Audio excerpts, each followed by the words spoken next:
Hello, my loves. Today we are going to be critiquing my videos of training because I felt like this could be a really great way for us to learn together.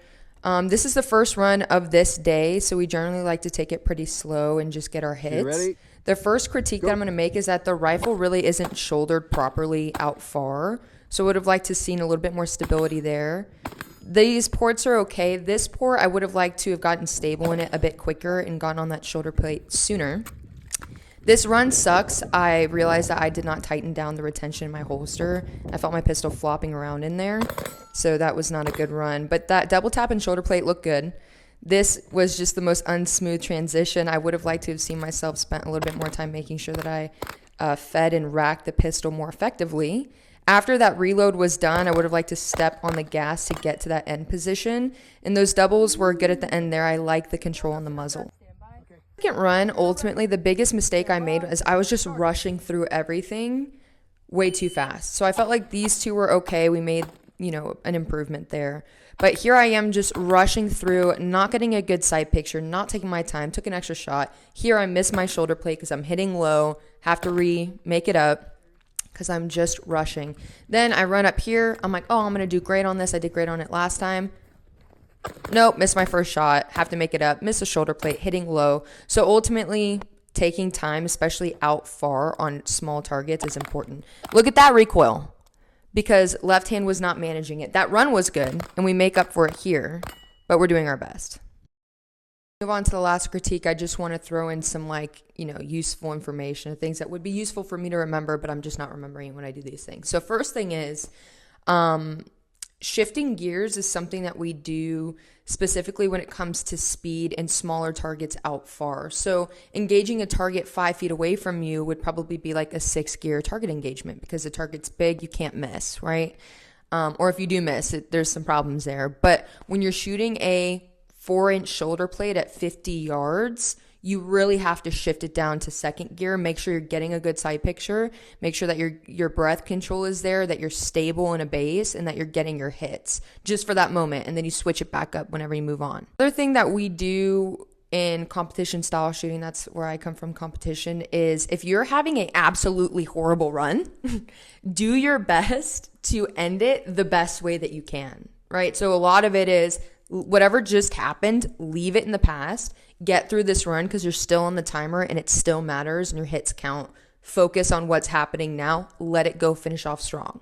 So one thing I really like about that last critique is, I'm like, we're doing our best. Like, we're finishing off the best way that we can. And that's generally what you want to do when you start having all of these issues. The better thing that I would have liked to have done is identified in the beginning when I was hitting low and I was kind of rushing my shots out far is like step on the brake a little bit, take your time, get your hits. But what I'm thinking about is I'm like, oh, I got to get after this. And it's hard when you don't have somebody there that knows the way that you shoot and knows what you should be doing, that has shot competition before and can give you that critique.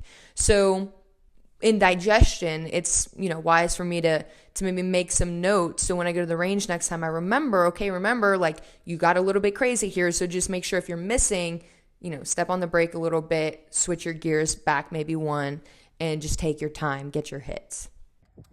Was the last and final run that I have on video at least, and I think it's the most smooth version of all of these runs. This was the most unstable I think I was out far all day. I don't know if you guys saw that wiggle. I like that I take my time there. I really like that insertion into the port there. I thought it was really smooth. I hit high, had a clean makeup shot on that one though. Here I kind of get aggressive with my movement, which I love to see. It reminds me of competition. And I get my hits there. A nice, dumping of my rifle, picking up of my pistol. And I feel like this was the best run that I made from A to B there. And then got my hits out there. Had a bit more recoil on that front end than I would have liked. But that was the final run.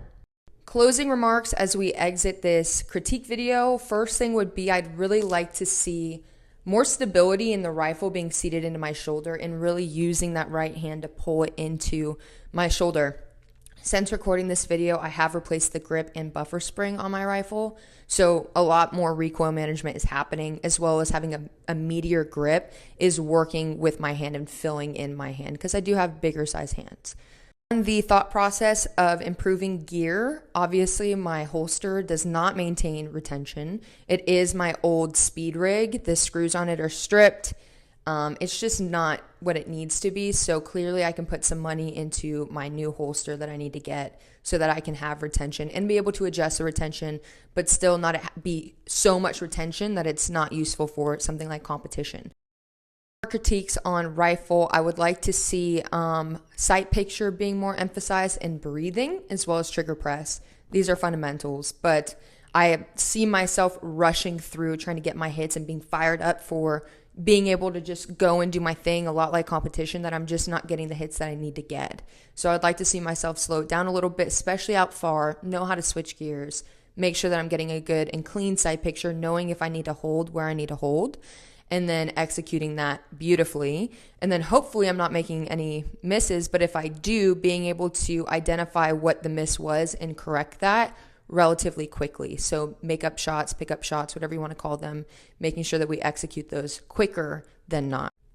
My movement seems sluggish. I think it might be because I've been really focusing on lifting weights and not so much on movement. So I'd like to see in my training at the gym more of an emphasis on movement itself and really getting aggressive with my movement. That's something I have to tell myself is be aggressive. If I'm not shooting, I better be moving quickly. That includes from, port position, target to target transitions, all of it. If I'm not shooting, I want to see an emphasis on moving quickly to the next position. Last thing on the pistol stuff, my grip stays where it needs to stay.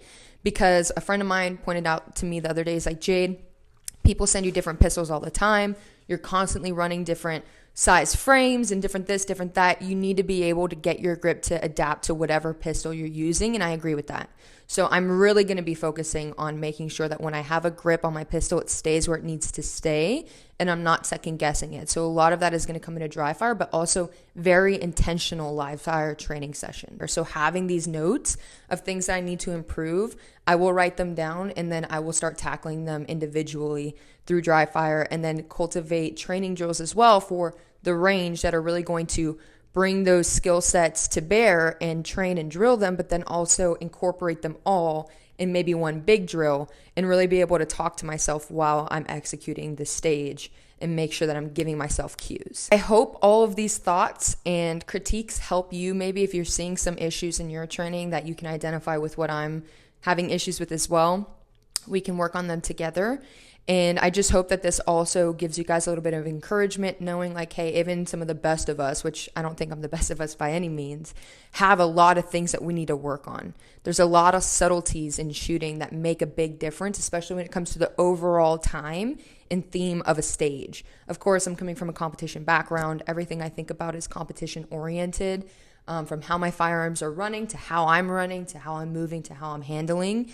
And so, the milliseconds matter. I think for you guys, the best thing would be is kind of identify what do you want out of your training, what's important to you and what's not important to you, and then make a plan and work towards getting towards it. And at the end of the day, like, don't stop training. There's a lot of things that we can do in dry fire that can be done at home that don't cost us anything. And then cultivating drills that are going to get you what you want out of the training, but not just dumping ammo at the problem, right? Really making every round count is important as well. Thank you guys for watching. I love you. I hope you have a great day. God bless you.